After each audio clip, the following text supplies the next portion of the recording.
that's what this Bon money, point. your water bills, Supply, yeah. your water bills and your sewer bills go up, and to pay for that. But they're saying that it will cost $10 billion or something, and the EPA says it has to be an affordable plan. So affordable for our area based on our mean incomes is about $2 billion to fix it. So that their plan is going to get rejected by the EPA. They don't have an alternative plan, but we do. And that is to build a lot of green infrastructure throughout communities everywhere that can actually access jobs to poor neighborhoods, as well as, then any additional tunnels that we would have to catch the rest. But the more we catch water where it falls and put it into the ground, the less water we have to pipe. And so that's our campaign. This is, one of those exploding pieces of dynamite that's been going off in different communities, so you don't hear it everywhere, but more than 700 communities are under EPA compliance requirements. In New Orleans, we've been dealing with this for 10 years because that was the argument for a while to try to privatize the whole system, because outside companies were coming in and trying to claim, well, you can't afford it because you're a broke-ass city. True that, but a lower income population will take over the whole system for you. And then we were able to beat that. But this is, if you can imagine this economy, back to your question, all of a sudden looking at a 3 or 4 year period, and city after city, where your sewer water bill could go from $100 to $500 a month. I mean, who can handle that? Right. So, I mean, there's just a lot of issues. So, and back to your question, I just think the way to look at putting together organizational formations that would be responsive to the mass of folks out there who are interested is to look through an issue lens and to deal with a federation. Acorn was not that. I mean, I think it has to be different. But I think there's huge demand. Well, I would like to say something. This issue of the sewage is just a very small part of the whole infrastructure, the physical, Exactly right. the crumbling physical infrastructure of our country, and the diversion of all that money to war. That's where, well, I mean, all the money goes either to the banks or to the Pentagon, it seems, And I think that, it's, how do you get, and I think the Occupy movement is doing this, is making these connections between, potholes in Pittsburgh and IEDs in Iraq and Afghanistan and all this, and just the wars, the war mentality, the foreign policy based on war, based on ripping everyone else all around the world off for their natural resources. So, I think that for me, that's a pretty central issue of, and you hear that, jobs, books not bombs, jobs, fund human needs, all that stuff. But certainly the Occupy folks are getting a lot of credit for underlining the issue of inequity. And that's based on, we're in a decade of tax breaks that have been hugely disturbing in terms of distribution of wealth. So if you really want to know where the dollars are going, it could be going in infrastructure. Yes, the war and a number of other things are there, but you can't have these funded tax breaks that are creating such a huge gap between the rich and poor. And I think it's not like it was an original idea at Occupy, but to their credit, and they really got traction on finally having people look at that inequity in a way that's become part of the common discourse. And I think that discourse will last a lot longer, unfortunately, than Occupy probably will. And there's making the connections, I think, is a big start.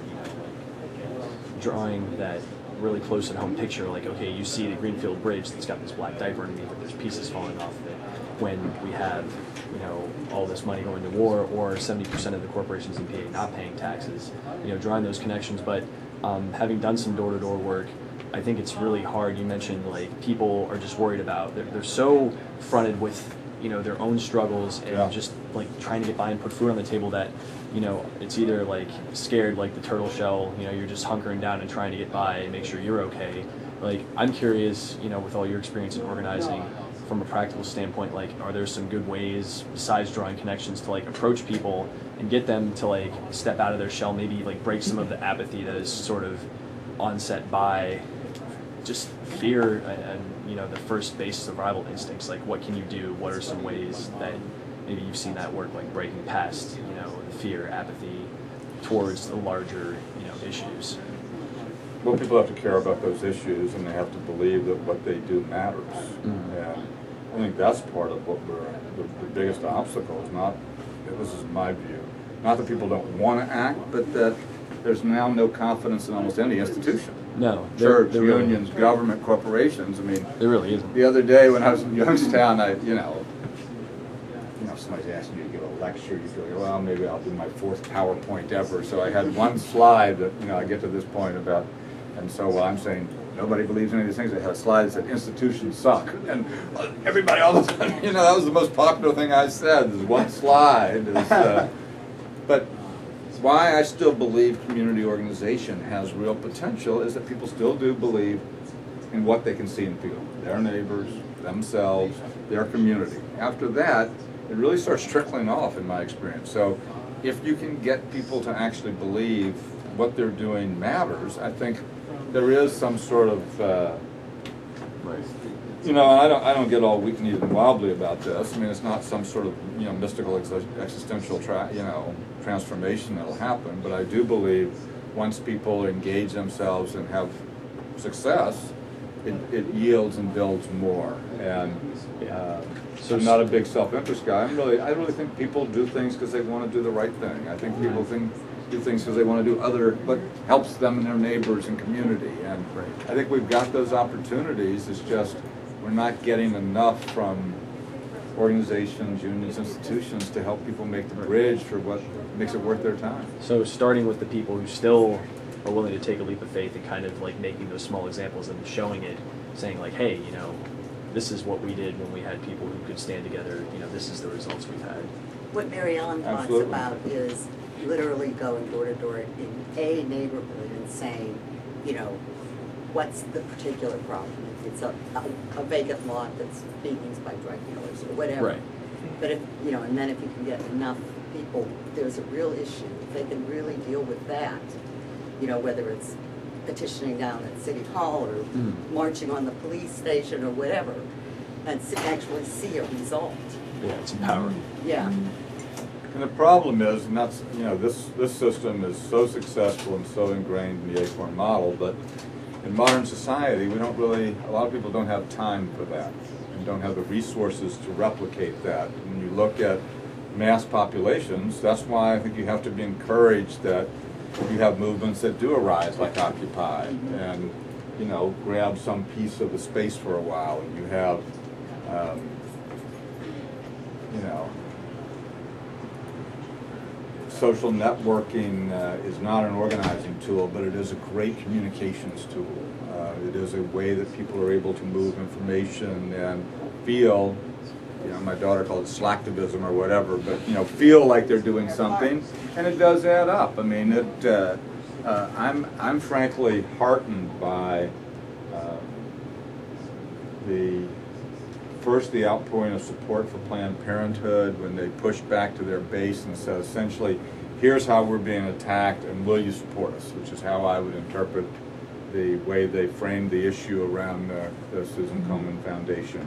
And that hasn't stopped. I mean, even today there seems to be increasing pressure weeks after essentially coming through in the flag to Planned Parenthood and said, okay, you win, here's your little bit of money, and let's please, you know, get off our back. Brinker has been, you know, increasing pressure on her to resign. And I think Mary Ellen and I were talking about this, you know, from a distance, and, you know, now that it's getting about 4 years later, it's more comfortable for me to